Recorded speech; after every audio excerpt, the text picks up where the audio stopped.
156 വർഷം മുമ്പ് 1869 ഒക്ടോബർ 2 ഗുജറാത്തിലെ പോർബന്ദറിൽ പിറന്ന മോഹൻദാസ് കരംചന്ദ് ഗാന്ധി എന്ന മഹാത്മാജിയുടെ ഓർമ്മ ഇന്ത്യ എന്ന ഉപഭൂഖണ്ഡത്തെ മാത്രമല്ല ലോകത്തിലെ സമാധാന കാംക്ഷികളായ സഹോദരങ്ങളുടെ എല്ലാം ഹൃദയങ്ങളെ ത്രസിപ്പിക്കുന്നുണ്ട്.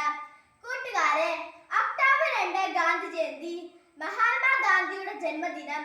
ലോക മനസ്സിൽ സത്യത്തിന്റെയും അഹിംസയുടെയും ആൾരൂപമായി ഗാന്ധിജി ഇന്ന് വീണ്ടും ഉയർക്കുകയാണ്. ജനകോടികളുടെ മനസ്സിൽ ഗാന്ധിസം എന്നത് സമാധാന സന്ദേശമായി. കാലം കാണാൻ കൊതിച്ചുറങ്ങിയ ഒരു സുന്ദര സ്വപ്നമായിരുന്നു ഗാന്ധി. രാജഭരണം ആഭരണമണിയിച്ച ഇന്ത്യയുടെ ചരിത്രത്തിൽ നാട്ടുരാജ്യങ്ങളുടെ കലഹങ്ങൾക്കിടയിൽ വ്യവസായ കണ്ണുമായി നുഴഞ്ഞു കയറിയ വിദേശ ശക്തികളെ അഹിംസയുടെ മാർഗത്തിലൂടെ ഇന്ത്യൻ മണ്ണിൽ നിന്നും തുരത്താൻ പിറവിയെടുത്ത പ്രവാചക ജന്മമാണ് ഗാന്ധി. ഞാൻ നിങ്ങളെ അക്രമം പഠിപ്പിക്കുകയില്ല, കാരണം അതിൽ ഞാൻ വിശ്വസിക്കുന്നുമില്ല.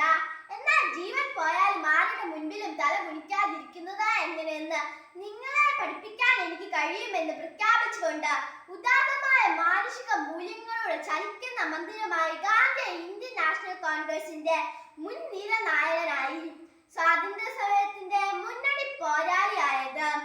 ഹിന്ദുയിസവും ക്രിസ്ത്യതയും ജൈനിസവും ഏറെ സ്വാധീനം ചെലുത്തിയ ഗാന്ധി മനസ്സിൽ ഭഗവത്ഗീതയും വിശുദ്ധ ബൈബിളിലെ അഷ്ടഭാഗ്യങ്ങളും ദൈവസ്വരമായി.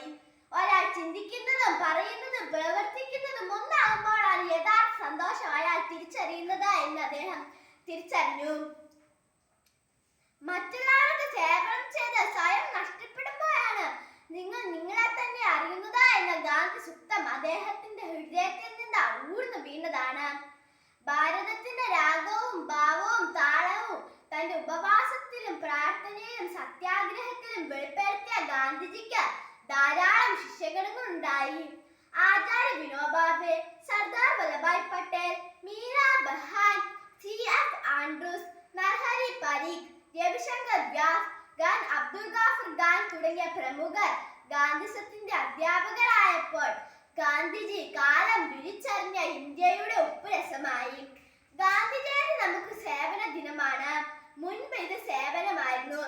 ക്ലാസ്സിലെയും മുറ്റത്തെയും കടലാസ് വറക്കിയും പുല്ല് വരച്ചും കല്ല് വറക്കിയും മാത്രം നമ്മൾ ഈ ദിനം ആചരിക്കരുത്.